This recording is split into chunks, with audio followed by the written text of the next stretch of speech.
IPL 2026 ಕೊನೆಗೂ RCB ಅಭಿಮಾನಿಗಳಿಗೆ ಸಿಕ್ತು ಗುಡ್ ನ್ಯೂಸ್.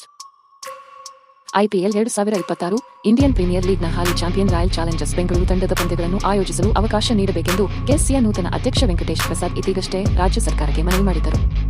ಈ ಮನವಿಯನ್ನು ಪುರಸ್ಕರಿಸಿರುವ ಸರ್ಕಾರ ಬೆಂಗಳೂರಿನಲ್ಲಿ ಪಂದ್ಯವನ್ನು ಆಯೋಜಿಸಲು ಗ್ರೀನ್ ಸಿಗ್ನಲ್ ನೀಡಿದ್ದಾರೆ. IPL 2026 Indian Premier League season ವ್ಯವಕಲನ 19 ಆರಂಭಕ್ಕೆ ಇನ್ನೂ ತಿಂಗಳುಗಳು ಮಾತ್ರ ಬಾಕಿವೆ.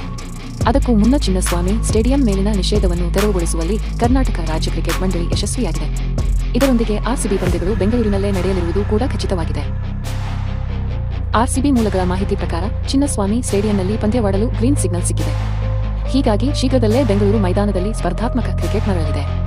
ಅಲ್ಲದೆ ಮಾರ್ಚ್ನಿಂದ ಶುರುವಾಗಿರುವ ಐಪಿಎಲ್ ಪಂದ್ಯಗಳು ಕೂಡ ಚಿನ್ನಸ್ವಾಮಿ ಸ್ಟೇಡಿಯಂನಲ್ಲಿ ನಡೆಯಲಿದೆ ಎಂದು ತಿಳಿಸಿದ್ದಾರೆ.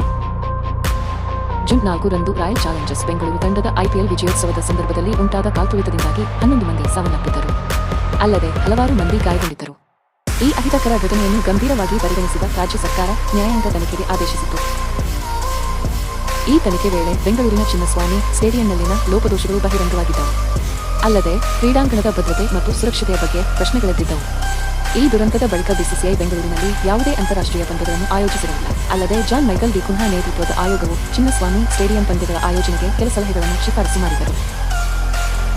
ಇದೀಗ ಕೆಸಿಸಿಗೆ ನೂತನ ಅಧ್ಯಕ್ಷರಾಗಿ ಆಯ್ಕೆಯಾಗಿರುವ ಟೀಮ್ ಇಂಡಿಯಾದ ಮಾಜಿ ವೇಗಿ ವೆಂಕಟೇಶ್ ಪ್ರಸಾದ್ ನೇತೃತ್ವದ ಸಮಿತಿಯು ಸರ್ಕಾರ ಸೂಚಿಸಿದ ಸಲಹೆಗಳನ್ನು ಪಾಲಿಸಲು ಸಿದ್ಧವಾಗಿದೆ ಎಂದು ತಿಳಿಸಿದ್ದಾರೆ. ಇದರ ಬೆನ್ನಲ್ಲೇ ರಾಜ್ಯ ಸರ್ಕಾರದಿಂದಲೂ ಚಿನ್ನಸ್ವಾಮಿ ಸ್ಟೇಡಿಯಂಗೆ ಗ್ರೀನ್ ಸಿಗ್ನಲ್ ಸಿಕ್ಕಿದೆ. ಅದರಂತೆ ಶೀಘ್ರದಲ್ಲೇ ಚಿನ್ನಸ್ವಾಮಿ ಸ್ಟೇಡಿಯಂನಲ್ಲಿ ಸ್ಪರ್ಧಾತ್ಮಕ ಕ್ರಿಕೆಟ್ ಮರಳಲಿದೆ. ಅದರಲ್ಲೂ ಮುಂಬರುವ ವಿಜಯ ಹಜಾರೆ ಟೂರ್ನಿಯ ಕೆಲ ಪಂದ್ಯಗಳನ್ನು ಆಯೋಜಿಸಲು ಕೆಸಿಸಿಯ ಉತ್ಸುಕವಾಗಿದೆ. ಈ ಮೂಲಕ ಚಿನ್ನಸ್ವಾಮಿ ಸ್ಟೇಡಿಯಂಗೆ ಕ್ರಿಕೆಟ್ ಮರಳಿ ತರಲು ಸಿದ್ಧತೆಗಳನ್ನು ಶುರು ಮಾಡಿದ್ದಾರೆ. ಇದರೊಂದಿಗೆ ಮುಂಬರುವ ಐಪಿಎಲ್ ಪಂದ್ಯಗಳು ಬೆಂಗಳೂರಿನಲ್ಲಿ ನಡೆಯುವುದು ಸಹ ಖಚಿತವಾಗಿದೆ. ದಯವಿಟ್ಟು ಲೈಕ್, ಕಾಮೆಂಟ್, ಶೇರ್ ಮತ್ತು ಸಬ್ಸ್ಕ್ರೈಬ್ ಮಾಡಿ.